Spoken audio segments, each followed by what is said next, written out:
they had talked to Malik at halftime. He was like, "Yeah, we thought it was gonna be a cakewalk," and I'm like, "Yeah, we could tell y'all thought it was gonna be a Yeah, cakewalk." come Like on. they came out there and made their first 4 shots, and it was just like, "Oh, okay, we Duke." No, Like, that's them boys, bro. All what is it, 68? All yeah, 68 teams can play ball. All them boys can hoop. they got boys that can hoop. Like, what are you And doing? And you're without 2 of your starters. and that's the thing. And granted, you're Duke, you should be better. But at the end of the day, bro, Hooper is a hooper. Only difference between a lot of these guys are just size. That's it. All these guys have skill, but you don't find a 6'10" Cameron Boozer. You're not finding that at Yeah, CU. So that ain't at Walmart. you know what I'm saying? That's the difference in the game. Because when it came down to even without, not even including Cameron Boozer, but everybody was getting offensive rebounds. They were just too long. And then you saw the defensive pressure, Too like big. Once they got that wings were pressure, too long. yeah. Yeah. That's what I'm like, man. Like, you got 5 first-round picks over here playing against insurance salesmen. Like, come on, bro. You gotta get it going. Bro, But I'll say, hey, man, you without your best point guard and your best center, the but 2 most important positions in March. so yes. So the average, obviously, either the hater or the average fan would say, well, it's still Duke. I get you. But bro, you've played with those two pieces all season long. So Yeah. now you don't have any depth that you're used to playing. Guys who may have been highly rated, now they have to play a little bit more than they're used to. And they So, used to. like, bro, Right. it changes offensive scheme, it changes defensive scheme. Anytime a player get injured, it's the NCAA tournament. The winner is, like you said, guard play, shot blocking. You That's have a it. you have a post guy, he better be good on defense too, because That's guard it. play, shot blocking. That's why they should have won it last year. Malowatz, he was blocking That's everything. why that dude was ridiculous. I mean, hey, if Gungba comes back, Duke can't win a national title without Gungba. They can Yeah, win a national title without Foster, yeah, without yeah, Caleb Foster. If Gungba ain't back, it's a wrap. Like yeah, they yeah, they yeah. might lose to TCU. Um, but that's them dang injuries in March. Speaking of injuries, going into our NFL talk. Do you know how crazy it is that there was a dude who scored 83 points in an NBA game not too long ago, and that was what the third story in sports Yeah. during that time because we all wanted to talk about the rescinded trade of a guy in the I'm NFL who's got a lengthy injury history.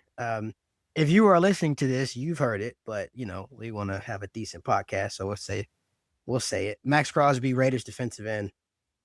The Raiders had agreed to trade him to Baltimore for 2 first-round picks, 14 overall this year, and then a number 1 pick in 2027. Now, the language that the Raiders used when they announced it was Baltimore backed out of their deal, and then the media has just gone with that, right? Mhm. Baltimore backed out of the deal, and so on and so forth. Um, and so what that was sort of a thing in and of itself, and then immediately, and you and I were talking about this as it happened. And then immediately they pivoted and signed Trey Hendrickson, former Bengals defensive end. To I think it was 4 years and $112 million. 120. Yeah. I think almost 60 million in guaranteed actually for a guy who's a couple of years older. Yeah. There are obviously a bunch of folks who are like, oh, this is a bad look, as if bad looks in the NFL matter, in a league that, routinely, employs people who do really heinous things, but whatever. Uh, whatever breaks about clicks. We actually haven't talked about sort of your viewpoint perspective on the trade that wasn't. And so I Yeah. really just I want to hear Bro, your so take so on when it that. happened, obviously, like, I've been saying for maybe the last 2 years, Maxx Crosby is a Raven. Like, just You have. he is a Raven. Like, this the perfect fit. And, obviously the need for pass rush aside, that dude is like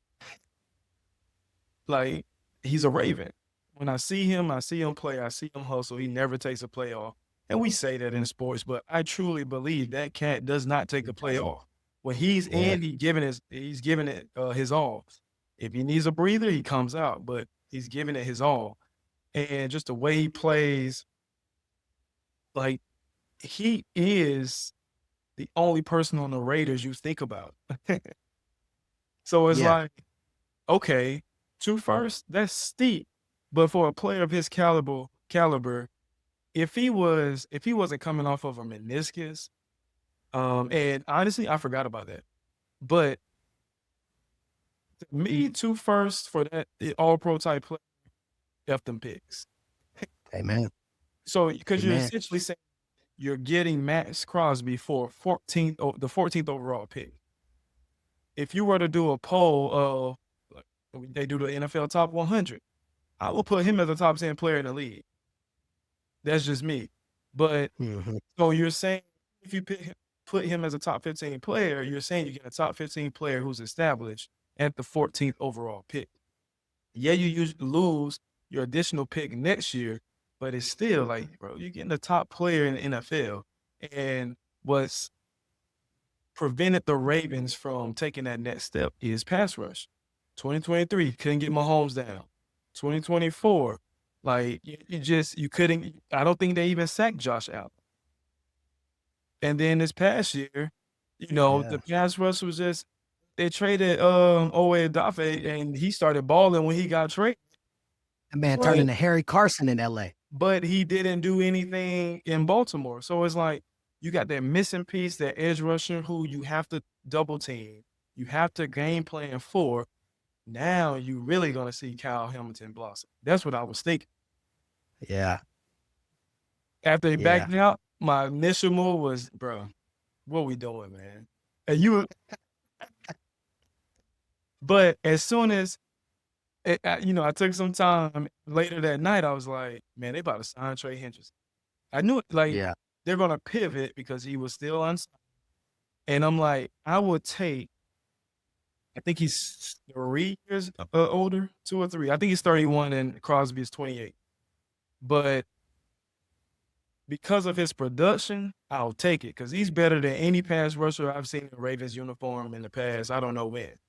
So if we could get 3 productive years of double-digit sacks, that's a good sign. So 3 productive years, you keep your 2 first. Yes, he's not Maxx Crosby, but if you're telling me Maxx Crosby's getting 15 sacks, 25 tackles for loss, and Trey is getting 12 sacks and 20, I like that. Like I like that. Plus, you keep your first. So initially, I was bummed because I'm a big Maxx Crosby guy, but got the backup plan. I'm not mad at it because we got a lower tier player, but still a really good player, and they keep the picks. Yeah, man. Yeah, no, I think we were kind of on the same page. I had a little bit of a crash out. When I first saw the trade had been rescinded, I think you were the one that sent me the text message. I was like, man, this is turning into a generational, like terrible off season. Like you got a generational quarterback. You did not make the playoffs last year. You made changes in the coaching staff by all accounts. I don't. There aren't any football people who, think that those changes are going to pay dividends. Now, obviously, you still got to play the games on the field, but Anthony Weaver, Jesse Minter, Declan Doyle, so on and so forth, and the coaching staff we're excited about. But there's still just a lot of personnel holes, and so when I saw that, I was like, all right, what the hell is this team doing? Is it time to move on from EDC too? Because I got some issues with him, and we can talk about that a little bit later. And then the pivot to Trey Hendrickson is like, okay, lots of guaranteed money for a guy who I think is actually, like you said, 2 years older, 3 years older. So Hendrickson is 31, and Crosby is 28. But at the same time, and this is one of the things that I kind of like when my tide started changing and how I feel about it, the wear and tear and the tread on their bodies, I think is about the same, if not more than Crosby. Like one of the things that Maxx Crosby sort of relies on, hangs his hat on, one of the reasons why we all like him. You said this, right? He's a Raven. He plays like a Raven. He plays every snap. He's not one of those pass rushers that is off the field on first and second down, nice and fresh, and is just pinning his ears back and going after the quarterback on third down. He is a legitimate run stopper, sets the edge, will stick his head in there, get violent, and then on third down will also go and get your quarterback and put him in the dirt. Love him. Wanted to see him in purple. But I'm not upset about the pivot, right? Like, I was very much so in the F them picks camp. You're not getting anybody remotely as good as him at 14 overall. It's not happening. All right. Yeah, you might draft somebody at 14 overall that plays at that level if you just nail that pick in year 2 or year 3. But this isn't a franchise building for year 2 or 3 right now. All right. They've squandered so much and have burned so many guys in terms of second contracts, and that's a longer conversation about roster building philosophy that this organization has to have, and that Steve Bisciotti, I think, is going to have to start paying some attention to as well. But you bring in a guy with Trey Hendrickson, for example. Like, a lot of people don't even know. I think he spent his first 4 years in New Orleans, right? Didn't start a game his first 2. And yeah, like, didn't start a game his first 2 years in the league. Started 3 games his third year in the league, and then started and played in 15 his fourth year in the league in 2020. And then obviously after that went to Cincinnati. And so he doesn't have the same wear and tear on his body that Crosby has. And so I'm not as concerned. Exactly. So I'm not as concerned with the whole, he's a few years older. Excuse me. I think they kind of have some of the same issues in terms of wear and tear on his body. You're right. He's not at the pass rusher level that Maxx Crosby is. But there is at least finally someone on this edge for Baltimore who can pin their ears back. And the one thing I will say unequivocally that even John Harbaugh and Zach Orr could not have sabotaged was a guy like Trey Hendrickson coming off the edge in the fourth quarter with a double-digit lead.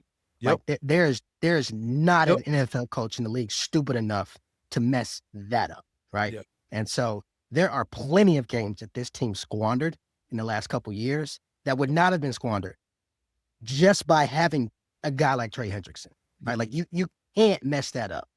And so when you couple that with some guys who actually know how to coach and put guys in a position to close out games now, I'm excited about that. Now, the whole, there's some folks who are like, oh, it was a conspiracy and the NFL should look into this and so on. First of all, the NFL doesn't care. NFL doesn't care about domestic violence. Care, man. They don't care about We're going to still watch. They don't care. We're going to still watch. They don't care. And you mean it's March. It's March, and they are the biggest story in sports still. You think Roger Goodell isn't tournament just sitting just started, and it doesn't matter. Everybody's still talking about a trade that never happened. Yep. Roger Goodell does not care. And to add to, Trey coming to Baltimore, that frees up Mike Green. Mike Green becomes better because they were relying on him, albeit he was a great prospect out of college. He's still a rookie, man. Still a rookie. And you're still trying to learn the nuances and in and outs. You're still a rookie. And now, if you're slot protecting over Trey Hendrickson, you got to expect the talent of Mike Green can have some free looks because he didn't have that. Mm-hmm.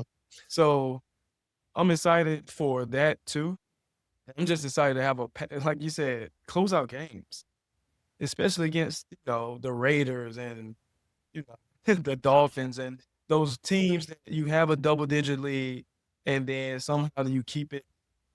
You do something crazy and let them get back into the game, and now you can't close the game. So that's the missing piece that a lot of, I guess, national pundits aren't talking about. All they talk about is Lamar can't win the big one.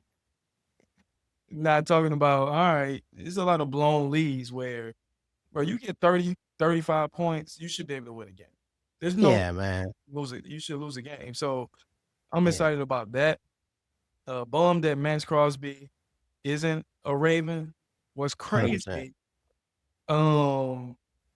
EDC also said, like, he was trying to get both of them. Yeah. Sick. Get 2 first. That's real, putting all the chips in. Bruh. But hear me out. You lost your best center. Obviously, your best old lineman, really, because Stanley is kind of on the downside. You lost your best old lineman. You lost Patrick Ricard. You lost Isaiah Likely. So you had the space. I'm assuming you had the space. You just restructured Lamar. You freed up $40 million. Bro, if they would have teamed up, I can't even think about how you get past that Ravens defense. Offense, figure it out. It may take you to week 10, but it doesn't even matter because you still got 8 back there. Henry is going to, they're going to figure it out. That would have been crazy. That is the part I don't understand. It's just like, all right, and this is, obviously where everybody listening to this knows we're Ravens fans. That doesn't land with me. So I'll 2 things. One, I don't feel any kind of people are like, oh, it's a bad look. We don't care. The NFL doesn't care about bad looks. People are still going to do business with them. If something is in your best interest or you're an agent and it's in the best interest of your client and therefore is in your best interest getting your cut, like you're going to do that. You're going to make that deal. You're going to sign with that team. So that's null and void and is purposeless. What I don't understand though is we knew he was coming off a meniscus injury. We've known he's played a lot of snaps, and apparently the team, with the physical, then consulted with the Cowboys doctor who had concerns, and that's why they sort of took themselves out of the running. I mean, do you think he's not still going to be an explosive player in 26 and 27? Because they kept saying like the issue is with, the concerns with his knees long term. This team is about winning a Super Bowl in 26 and 27. Yeah, so the only thing I can think of is, and this still doesn't matter because he's on the contract for 2 more years, correct? Yes. 2 more years. So you have Crosby in 2026 for first round pick Crosby, 2027 first round pick Crosby. If he is Maxx Crosby, what he's been doing his entire career, that's still a good trade. It's still a good trade because you expect, like you said, short term. If you had concerns, people play with torn meniscus all the time. Yeah. So it's like he comes back, he's going to play, has 2 really good years. Once 30 hits, who knows? But he's a free agent at that point. You can choose whether you want to re-sign him or not. So I don't know. I think, honestly, and I know this is my team, I think they got cold feet. They just they got cold feet before they got to the altar. They got cold feet, and they're like, just call it what it is. Because when it happened, I'm like, the Ravens don't trade first-round picks. Mm-hmm. They don't do that. So I was shocked. Mm-hmm. And then they were probably still talking to Hendrickson. And then, okay, I lost Tyler Linderbaum. Man, we lost a center. Maybe we don't need to get rid of those 2 first-round picks because it might be, the guard from Penn State. We might need to throw it on him and, see what I'm saying? So they started thinking about it more and more, and they just got cold feet. And it is what it is. And I mean, 1, I wish you would just be honest about that. 2, this is my – I'm going to try to do this quick. This is my issue in terms of roster construction. And like, if this team is not at least in the AFC title – no, F that. This team needs to get to the Super Bowl. Yeah. Need to win a Super Bowl. I don't care. All right. If you got to start having conversations around roster construction because you mentioned, Crosby. All right. So I think there's still technically 4 years left on this deal, but there are only 2 years left of that guaranteed money, right? If you cut him pre-June 1 and 28 or 29, there's 0 dead money and you save, I think, $29 million on your cap the first year and $29 million in cap on the second. So to your point, like you said, this is essentially a 2-year deal. Yeah. All right. You were trading 2 first-round picks for a premier edge rusher, and you had the chance to pair him with the guy who won the Defensive Player of the Year a couple of years ago. Now, they'll argue and say, oh, we don't trade first-round picks. It takes back depth. We got cold feet, so on and so forth. I guess that makes sense when you're actually re-signing the first-round picks you hit on to second contracts. Yes, bro. They never. They don't. So, this is why it doesn't make sense. Like, and I wasn't a fan of paying a center $27 million a year either. But like, I can understand that if you then say, all right, F them picks, we're going to go out here and get a ferocious pass rusher. Because by the way, we've proven that we just can't draft and develop good pass rushers, right? And if you think the issue with that is the coaching staff that you just got rid of, then I don't necessarily think that you feel like you need to spend 2 first-round picks on that anyway. So I think that does signal some underlying thing from within that office, whether it's ownership, whether it's sort of front office at large. They're like, hey, we've got an issue identifying and developing pass rushers. We need to go out and fix that. Excuse me. Now, like the challenge there is, okay, you let Tyler Linderbaum go. That was your first round pick. You hit on that. Great. You drafted Patrick Queen a few years ago. You hit on that. You didn't give him a second contract. You just saw Isaiah Likely walk out the door. You just saw Charlie Kohler walk out the door. Like, you're not actually Hollywood Brown, first round pick. If we're going back a few more years, you traded him when you realized you weren't going to re-sign him. Like, other than Lamar, when you hit on first round picks, when exactly are you gonna, Lamar, like, if you go back further, Humphrey, who's terrible now? well, yeah, but he has to go or give us some money back. But yeah, like, so it's kind of twofold for me. The Ravens draft and develop well, like throughout the draft. I'm not talking about just first, because you see these guys getting these massive deals when the Ravens don't resign. So it's like, yes, you become a Raven, you're gonna make it. You're more than likely gonna make it to your second contract if you're, top, first 4 Just be rounds. decent. First 4 Yeah. rounds, you make it to your second contract, and you're gonna get paid. It's like, okay, that tells me the Ravens are drafting well, but do you believe in drafting so well that you're just like, oh, we'll let this guy walk? We drafted him, we developed him, we trust so much, we trust our system so much that we know we can just get another guy who's going to become a productive player, and maybe not, we resign him for a second contract. I don't like it's every single year somebody leaves, and it's like, man, like he was developed here. Yeah. And just let him walk. Understand Tyler Lindenbaum. Like, bro, get your money. Yeah. We talked about that before it happened. We said, He did. yeah, go to the Raiders, get all the money you can, be the center for the rookie quarterback. Like, it just made sense. But I understand that. But Isaiah Likely, like, come on, man. You let the better of the two tight ends go, because Mark Andrews he's just on the other side. He's just on the other side. And it's either, hey man, take this pay cut for $5 million, or you can go to New York. You can go to New York too. So I saw that they were trying to bring in and who's the guy from David Njoku. Yeah. Which still, if you bring him in for a 1-year deal, I get it. But what's the difference between he and Isaiah Likely? Nothing. So you're like, okay, maybe you didn't want to sign him long term, but that just doesn't make sense to me. But yeah, their philosophy is kind of mind-boggling to me sometimes. They develop well, guys, and then just let them walk, right? Like, it ain't even just first round guys. We can sort of look down the road here, of guys who are taking the later rounds that we just let go. We mentioned this way back when Orlando Brown Jr. was like, hey, I'm a left tackle. Yep. Right. And they were like, okay, well, you can go get left tackle money from somewhere else. Now, Orlando Brown Jr. is not the same player he was in those couple of years in Kansas City in his first year in Cincinnati. Would you like Orlando Brown Jr. on our offensive line right now? Because I would. That's what I'm saying. Because exactly like that right tackle spot has been an open door. That left guard spot has been an open door, revolving door. So it's like, re-sign your guys, man. Trust that.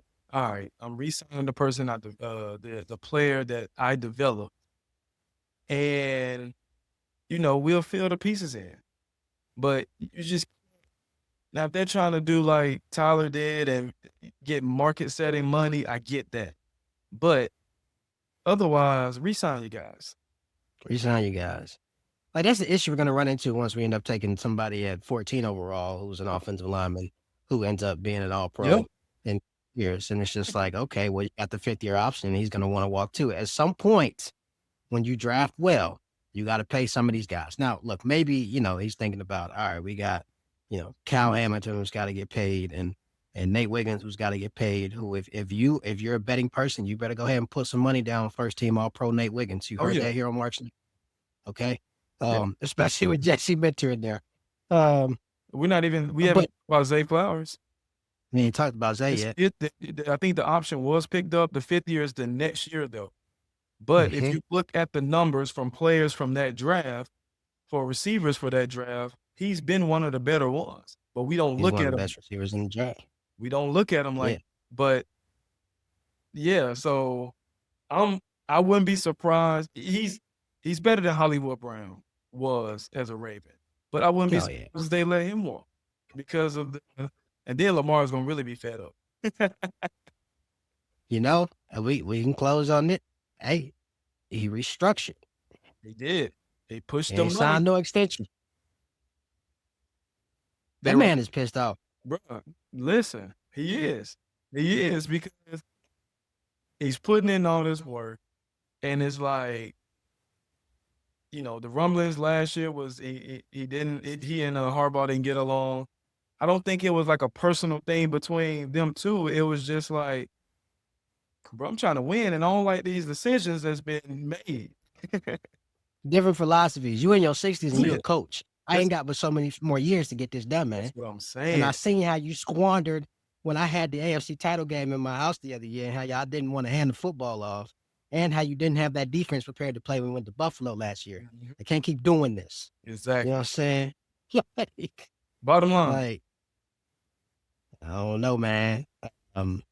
Hey, I'm a LeBron fan. I'm not a Lakers fan. I'm not a Heat fan. I'm not a Cavs fan. Wherever that boy go, I'm a fan. Oh, man, hey, if Lamar walks after, I'm a fan. That's all I'm saying. And I've been a Ravens fan.